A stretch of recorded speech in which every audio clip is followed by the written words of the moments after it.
Hey everyone, and welcome back to another video. Today, we're taking a deep dive into Axion Custom ROM, based on the brand new Android 16 for the Redmi Note 7 Pro. It's exciting to see Android 16 on this legendary device, and on the surface, the feature list looks absolutely stacked. We have new customizations, gaming modes, and security features to cover. However, make sure you stick around until the very end of this review because despite the new features, I found a critical issue that affects daily usage significantly. Let's get started. Network and connectivity. First up, let's look at the connectivity settings. Axion has done a great job with network privacy.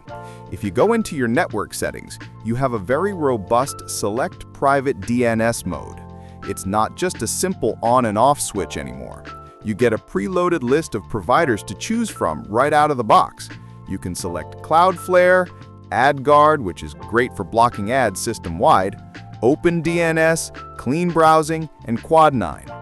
Of course, you still have the standard automatic option and the ability to enter a private provider hostname manually.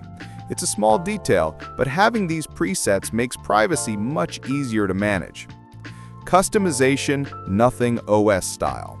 Moving on to the look and feel, if you are a fan of the nothing phone aesthetic, you are going to love the lock screen options here. Under the customization settings, you get a screen lock option that mimics the nothing OS style. You can also add widgets directly to the lock screen for quick info. Diving deeper, you have full control over your launcher layout. You can change the app grid to fit more applications on a single page, customize your system icons, and even choose your specific system font to change the vibe of the UI. You can also tweak the shape settings to change the corners and icon shapes across the system. Special features and gestures. Under the Special Features tab, the ROM packs a lot of utility. You'll find experimental features like notification row transparency and the ability to show translucent quick settings notifications. There is a dedicated Performance tab where you can adjust CPU and system behavior to either save battery or push for maximum performance. You also get a specific security section for privacy configurations and spoofing options. This allows you to spoof as a different device, which is useful for unlocking higher frame rates in games or getting unlimited photo backup. For multitasking, they've included a sidebar feature which lets you quickly open apps in a floating window overlay. Game space. For the gamers out there, the game space on Axion is actually very comprehensive. It focuses on an immersive experience.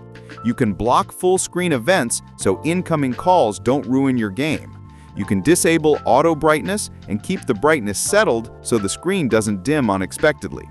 It also solves a common issue with the Disable 3-finger swipe gesture toggle so you don't accidentally take screenshots while playing with multiple fingers.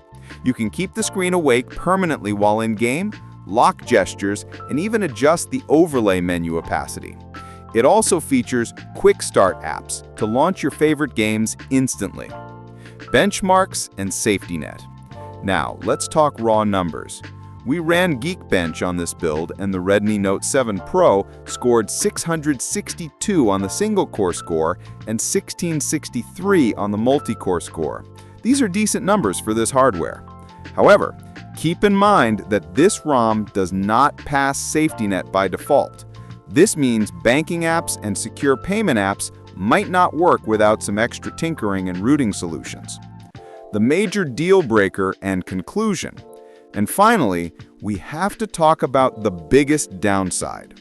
I tested this on the 4GB RAM, 64GB storage variant, and the RAM management is unfortunately not good enough. The ROM has a severe memory leak. It works flawlessly for about 20-25 minutes, but once you open just 3 or 4 apps, the RAM fills up completely, apps start crashing automatically, and the phone becomes unusable until you restart it. But then it goes into the same loop, works for 20 minutes, fills RAM, and crashes again.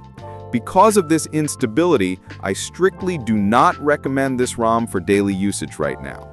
Hopefully the developers can fix this in the next update. Thanks for watching, and I'll see you in the next one.